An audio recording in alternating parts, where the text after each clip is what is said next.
कौन है वो मंत्री जो मोदी की कुर्सी पर बैठने के लिए बेताब है? बैठक में मोदी ने रोका तो कहते हैं निकाल कर दिखाएं आप। मंत्री का दावा है आप निकालेंगे तो आपकी कुर्सी चली जाएगी। मोदी की कैबिनेट में वो मंत्री कौन है जो मोदी से भी ताकतवर है?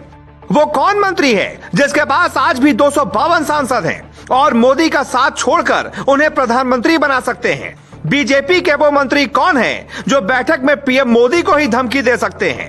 एक सम्मानित अखबार का दावा है कि मोदी की कुर्सी भी इमरान खान की तरह हिल सकती है।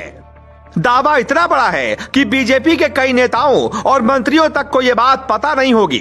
अंग्रेजी अखबार लोकमत टाइम्स की खबर में लिखा है, बीजेपी के शीर्ष नेतृत्व में सब ठीक नहीं है और उसके नीचे बिना नाम बताए जो खबर छपी है वो पिछले 8 साल की सबसे बड़ी सियासी खबर है।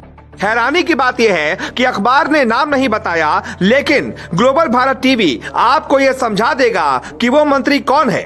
अगर ये सच है तो फिर मोदी की कुर्सी के दुश्मन भी हैं। पहले आपको बताते हैं कि अखबार ने क्या लिखा है, फिर आपको समझाते हैं कि क्यों लिखा होगा, फिर आपको बताते हैं वो कौन कौन मंत्री हैं जो पीएम मोदी को उनकी कैबिनेट की बैठक में धमकी दे सकते हैं और बीजेपी में क्या चल रहा है।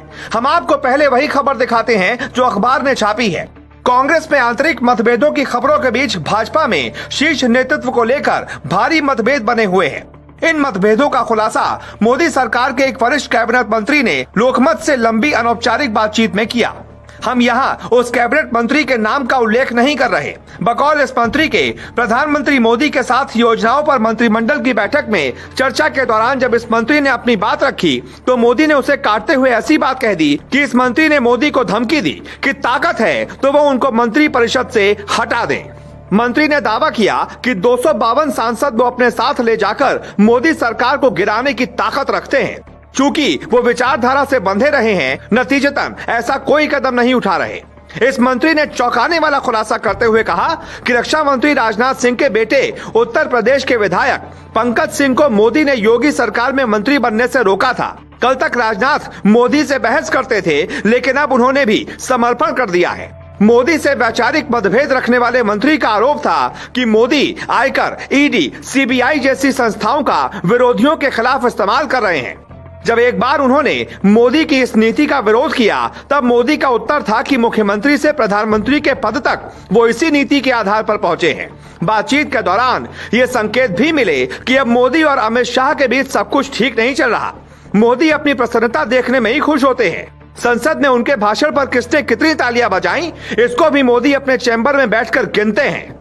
यानी जिस मंत्री ने मोदी की कैबिनेट में उनको धमकी दी वो राजनाथ सिंह नहीं है। ये बात ग्लोबल भारत टीवी ने आपको 10 दिन पहले ही बता दी थी कि पंकज सिंह का मंत्री वाली लिस्ट से नाम मोदी ने काटा था। यही दावा अंग्रेजी अखबार ने भी किया है। इस खबर को देखने से पहले आपको महाराष्ट्र की सियासत में आए तूफान को भी समझना होगा। ऐसा कहा जाता है कि महाराष्ट्र में सबसे ज्यादा क्षेत्रवाद है। बेशक पार्टी अलग अलग हो, लेकिन जरूरत पड़ने पर मोदी को घेरने के लिए सब एक साथ आ सकते हैं। इसलिए इस कहानी को जोड़कर देखें तो पता चलता है कि इसी हफ्ते शिवसेना नेता संजय राउत के घर पर ईडी का छापा पड़ा तो सियासी सुनामी आ गई। संजय राउत शिवसेना नेता हैं। ईडी की छापेमारी से शिवसेना को नाराज होना था, बीजेपी मंत्री क्यों हैं? छापे के बाद नितिन गडकरी की शरद पवार और शिवसेना नेता संजय राउत से मुलाकात हुई। इस मुलाकात के ठीक बाद पीएम की एनसीपी और महाराष्ट्र के बड़े नेता शरद पवार से मुलाकात हुई। ये मुलाकात एक संयोग नहीं है, कुछ तो कहानी पक रही है। फिर मोदी का दुश्मन बीजेपी में कौन है? अखबार ने खबर बेशक अब छापी है, लेकिन ऐसी खबरें साल 2014 से ही हैं। सब जानते हैं कि बीजेपी में कई चेहरे थे जो पीएम बनना चाहते थे, जिसमें राजनाथ सिंह, नितिन गडकरी का नाम प्रमुख था। अखबार का दावा है कि अब राजनाथ सिंह तो मोदी के सामने सरेंडर कर चुके हैं। चूंकि अखबार महाराष्ट्र का है, पत्रकार महाराष्ट्र के हैं और इशारा है कि वो नेता भी महाराष्ट्र के बड़े नेता हैं। ये खबर नागपुर से छापी गई है। नागपुर से कौन बड़ा नेता है आप पता कर लें, लेकिन बीजेपी में अगर कोई ऐसा नेता है जो मोदी के खिलाफ कहानी रच रहा है तो यह बीजेपी के लिए सबसे बड़ा संकट काल होगा, क्योंकि मोदी जहां खड़े होंगे वहां एक लाइन होगी, जीत होगी। ऐसे हालात में पीएम की कुर्सी पर बैठकर बीजेपी के साथ देश चलाने का सपना देखना थोड़ा अजीब लगता है, क्योंकि मोदी को दूसरी बार किसी पार्टी या नेता ने पीएम नहीं